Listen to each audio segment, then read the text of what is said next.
Hey, it's Grace. I just wanted to introduce myself again. This is my personal experience speech, but my personal experience that I'm going to be addressing today is something that is very significant to me. Obviously, personal experiences have lasting effects in both positive and negative ways. Unfortunately, overall, this affected me in a very negative way, but there are some positives that come out of it, um, which is surprising just because it is a very heartbreaking thing um, that I'm going to be vulnerable enough to share. So, here it is.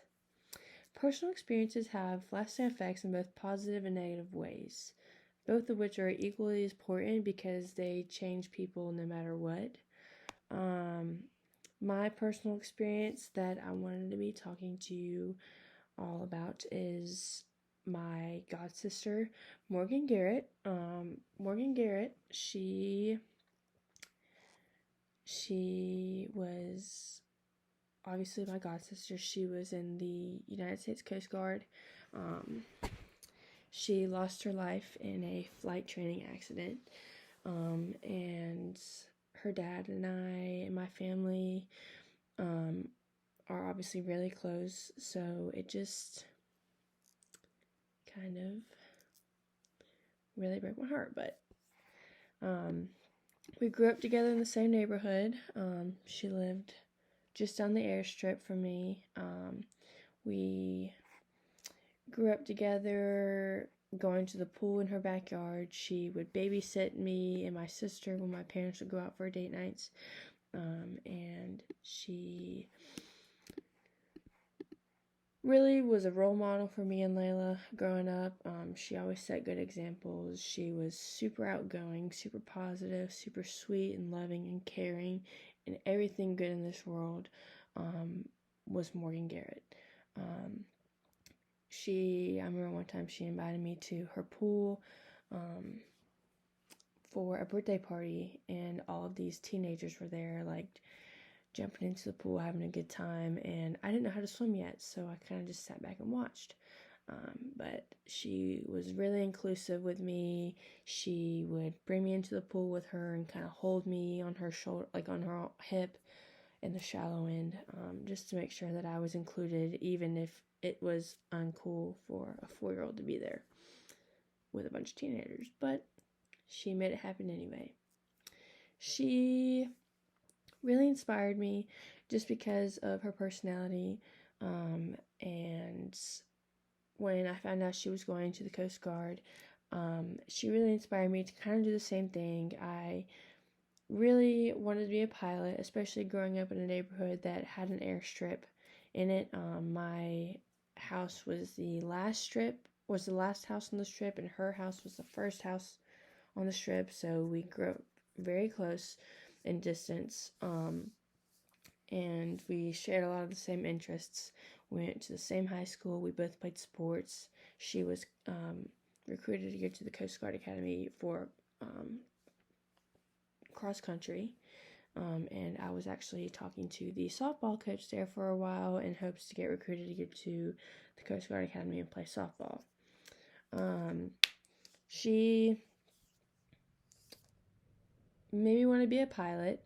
I could not get in touch with the Coast Guard coach for softball, so I ended up committing to a school in Virginia called Averett University that has an amazing flight program. And then I was thinking about getting a 4-year degree in aviation there and going to the Coast Guard Academy after Averett with a degree in aviation and enlist as an officer in the Coast Guard. And I was able to get a presidential scholarship at Averett, an out-of-state grant, a scholarship just for attending like an orientation day there. So I really had it set there. I was ready. I was really excited. It was literally a dream come true. It was almost too good to be true.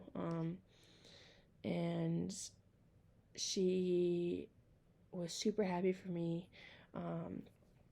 She encouraged me. She supported me throughout the entire journey, and I'm really, really grateful that she got to experience that with me.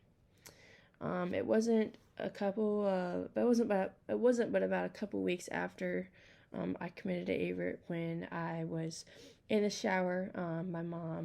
I was on my cousin's wedding day. We were getting ready. I was going to be a bridesmaid for my cousin, and I was getting ready. I was in the shower, and my mom comes in my bathroom while I'm in the shower, and she is just bawling. She's just crying uncontrollably. And she had told me what happened. So Morgan, she passed boot camp. She got out of the boot camp, whatever.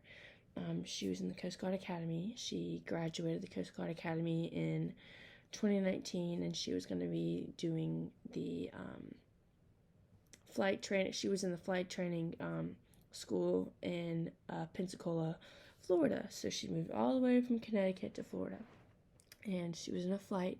She was doing flight training. This was actually October 25th, 2020 is when I found out that she had passed.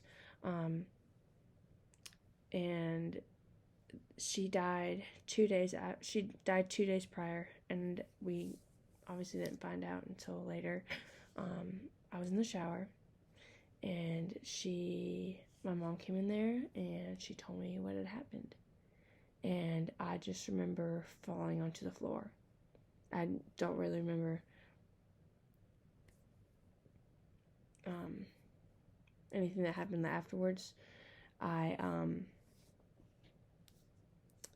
She had died the day after her 24th birthday.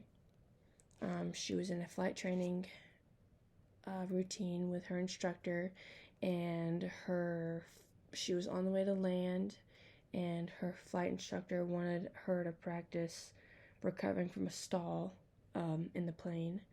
So the instructor stalled the plane as they were losing altitude already because they were coming into land, and she stalled too low, and the plane rolled and crashed onto a house. And I know that's like really gory, really graphic, but that's just what happened. And it took me a long time to recover from it. I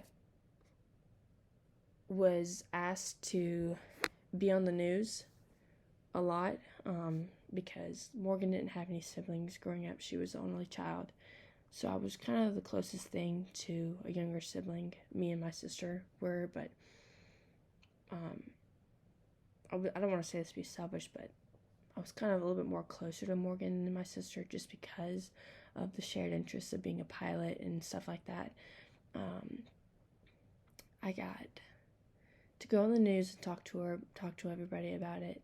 I got messages from Morgan's friends in high school. One of her old boyfriends actually texted me randomly one day off an Instagram direct message, and it was really cool kind of hearing him. He told me like how much she would talk about me, and it was just really sweet. She was buried in Arlington National Cemetery in DC, and they actually did a C-130 flyover of that after the ceremony, and that is really cool because that is what she wanted to fly. So every time I see that, I just always think about her, and it's just really cool to see it. But after that, it made me reconsider my choices of wanting to be a pilot. I realized how important family was to me. I didn't want to go to school 2.5 hours away. I wanted to be at home as much as possible.